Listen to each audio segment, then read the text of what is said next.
তো hey guys, কি খবৰ? আপোনালোকৰ খবৰ নিশ্চয় ভাল। আৰু মই আজি আছোঁ ৱাও বাইকছত।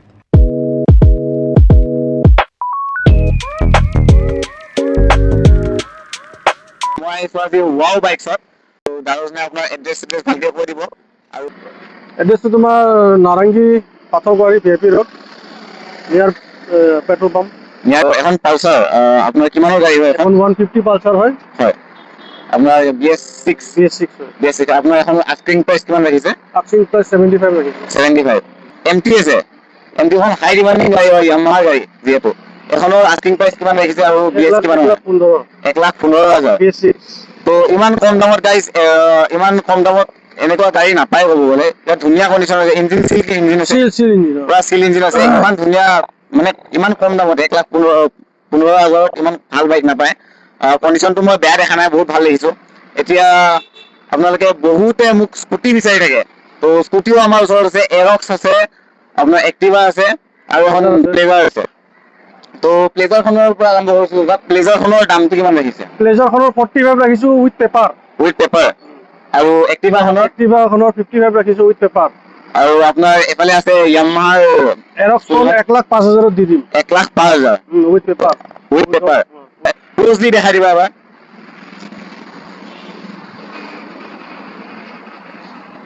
তো তেনেকুৱা ৰাফি কৰা নাই, একদম ধুনীয়া কণ্ডিশ্যনত ৰৈছে। আৰু এইফালে আপোনাৰ য়ামাহাৰ এখন বাইক আছে, এবাৰ চাব পাৰে। য়ামাহা FZ কিমান চনৰ গাড়ী হয়? 21ৰ গাড়ী। আস্কিং প্ৰাইচ কিমান ৰাখিছে আপুনি? 75 ৰাখিছে। ইমান কম দামত গাড়ী যদি আপোনালোকে মাইলেজৰ কাৰণে FZ ল'ব বিচাৰে, তেনেহ'লে আপোনাৰ বেষ্ট কণ্ডিশ্যনৰ বাইক পাব ইয়াতে। আৰু এতিয়া এইখিনি চৈছোঁ। আৰু এইফালে আমাৰ আছে MW G310। তো এখনো বহুতেই বিচাৰে আৰু বাইকখনো বহুত ভাল লাগে, মোৰ পাৰ্চনেলিও বহুত ভাল লাগে। তো এইখনৰ আস্কিং প্ৰাইচ কিমান ৰাখিছে? 1,90,000। 1,90,000। 1,90,000 টকাত ইমান ধুনীয়া A1 কণ্ডিশ্যনৰ বাইক এখন পাই আছে আপোনালোকে। তো এবাৰ আহি কিনে এই নম্বৰত কণ্টেক্ট কৰি চাব, যোনটো স্ক্ৰীনত আহি আছে।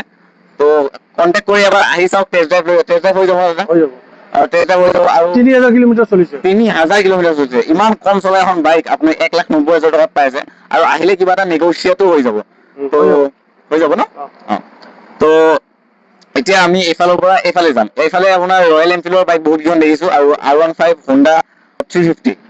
তো এখনো 24ৰে হয়। তো এইখন 24ৰ 5,000 চলিছে। 5,000 চলিছে মাত্ৰ। পুৰা A1 কণ্ডিশ্যন, এটা স্ক্ৰেচ নাই, দেখাই দিব পৰা ক্লোজলি একদম। তো এখন BS6 হয়। তো এখনৰ আস্কিং প্ৰাইচ কিমান ৰাখিছে আপুনি? 170। তো 170 ইমান কম প্ৰাইজত বাইক তেনেকুৱা নাপায় ক'ব গ'লে। আজিকালি ডিলাৰবিলাকত গ'লে ক'ৰবাত ইঞ্জিন খোলা হ'ব, মই বহুতত পাইছোঁ তেনেকুৱা। ইঞ্জিন খোলা হ'ব, আৰু মই বহুত ভাল কণ্ডিশ্যনৰ বাইক দেখিছোঁ। বেছি বাইক নাই, কিন্তু যি আছে ভাল বাইকে। এইফালে আছে আমাৰ R15, হাই ডিমাণ্ডিং বাইক য়ামাহাৰ। 2022ৰ হয়। 18,000 কিলোমিটাৰ চলিছে। 18,000 কিলোমিটাৰ চলিছে। আৰু আস্কিং প্ৰাইচ 1,30,000। 1,30,000 টকাত আপুনি য়ামাহা R15 পাই আছে। ব্লেক কালাৰত আছে, পুৰা একদম A1 কণ্ডিশ্যনত আছে। আপোনালোকে চাই ল'ব পাৰে, এবাৰ ক্লোজলি দেখাই দিব একদম। খালি অলপমান লেতেৰা হৈছে, যিহেতু আপোনাৰ ৰাস্তাৰ ধূলিবিলাক পুৰা বাইকতে পৰে, তো সেইকাৰণে অলপমান লেতেৰা হৈছে। কিন্তু ধুই দিলে একদম চিকচিকীয়া হৈ যাব, আপোনালোকে চাব পাৰে। আৰু কিমান চলা বুলি ক'লে এখন? 18,000 চলিছে মাত্ৰ। আৰু এইফালে আছে আমাৰ ৰয়েল এনফিল্ডৰ আপোনাৰ হাণ্টাৰ 350। বহুতে বিচাৰি থাকে হাণ্টাৰ 350। তো হাণ্টাৰ 350 কিমান চনৰ হয়? 24ৰ হয়। 8,000 মান চলিছে। 7,000 চলিছে। আৰু এইখনৰ আস্কিং প্ৰাইচ কিমান ৰাখিছে? 1,10,000। 1,10,000। তো চাই ল'ব পাৰে, একদম ক্লোজলি দেখাই দিবা এবাৰ। আস্কিং প্ৰাইচ মানে এইটো 1,10,000 দিব পাৰিম আৰু। 1,10,000 একদম ফিক্স প্ৰাইচ কৈছে এইখনৰ। তো এইখনৰ নেগচিয়েটটো নহ'ব একদমেই। তো আপোনালোকে যদি কোনোবা ইণ্টাৰেষ্টেড হয়, হাণ্টাৰ ল'ম বুলি ভাবি আছে, তে এখন ল'ব পাৰে, একদম ধুনীয়া কণ্ডিশ্যনত আছে। আৰু এইফালে আছে ক্লাছিক 350। এখনে আছিল, চব বিক্ৰী হৈ গ'ল। এখনৰ কিমান চনৰ হয়? 22ৰ হয়। আপুনি এখন BS6 হয়। কিমান চলিছে এখন? 25,000 মান চলিছে। 25,000 চলিছে। আস্কিং প্ৰাইচ কিমান ৰাখিছে? 145। নেগচিয়েট হৈ যাব এখন? অলপ হৈ যাব। তো আহিব পাৰে আপোনালোকে ৱাও বাইকছত, আৰু বাইকবিলাক এবাৰ টেষ্ট ড্ৰাইভ কৰি কিনে চাই লওক। আপোনালোকৰ যদি ভাল লাগে, ঘৰত এখন নতুন বাইক লৈ যাব পাৰিব, নতুনৰ দৰে বাইক লৈ যাব পাৰিব। ছেকেণ্ড হেণ্ড বুলি কোনো ক'বই নোৱাৰিব, ইমান ধুনীয়া বাইক হৈছে। এইফালে আছে আপোনাৰ স্ক্ৰেমলাৰ, হিমালয়ানৰ স্ক্ৰেমলাৰ। তো অফ ৰডিঙৰ কাৰণে ভাল বাইক বুলি মই শুনিছোঁ। তো এখনৰ প্ৰাইচ কিমান ৰাখিছে? এখনৰ প্ৰাইচ ৰাখিছোঁ 165। এখন চলিছে কিমান? 25,000। 25,000 চলিছে। আৰু এবাৰ ভালকে দেখাই দিবা।